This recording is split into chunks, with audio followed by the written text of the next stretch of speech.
అవును తాత, చలి ఎక్కువగా ఉంది. ఇస్సాకు యాకోబు తాత ఎన్ని విచిత్రాలు జరిగినాయి చూసారా?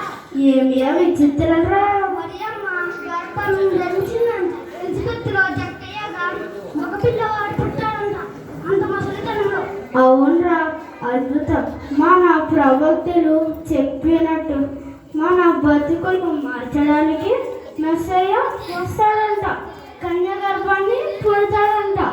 అదే మరియమ్మ గర్భం శివరం. చిట్టాలు బాబాయ్ పుట్టిందిరా. రాదేదో టెంపుల్ చూడండి రా.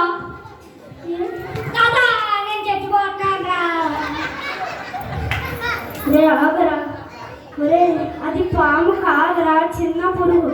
నా దగ్గర పసరు మందు ఉంది, రాస్తే తగ్గిపోతుంది.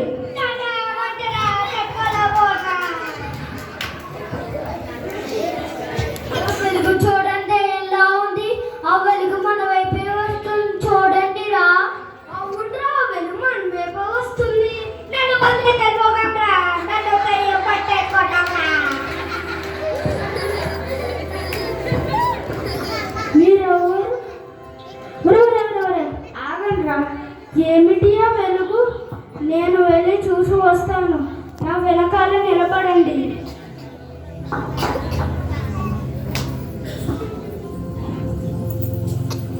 కాపరులారా, భయపడకండి.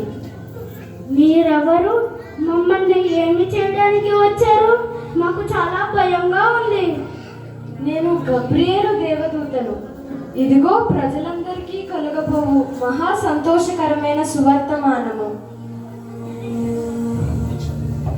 ప్రజలందరికీ శుభవార్త అయితే మాకేంటి లాభం? మాకైనా కలిసి వస్తారా? ఆగండ్రా, దూత చెప్పేది వింటారా? ఆగండ్రా, మీరు చెప్పండి గబ్రియేలు గారు. దావీదు పట్టణమందు నేడు రక్షకుడు మీ కొరకు పుట్టి ఉన్నాడు. ఈయనే ప్రభువైన క్రీస్తు. అయితే మాకు ఆనవాలంటయ్యా. దానికి ఇదేమీ కానవాదు. ఒక శిశువు పొత్తిగుడ్డలతో చుట్టబడి ఒక తొట్టులో పండుకొని ఉండుట మీరు చూచెదరు.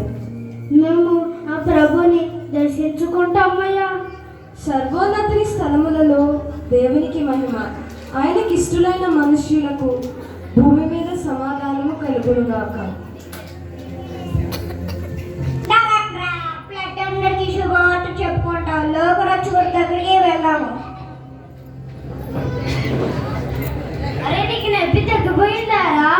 ఎప్పుడో తగ్గిపోయిందిరా. పొలంలో పాటేసుకుందాం. రక్షకుని చూడండి.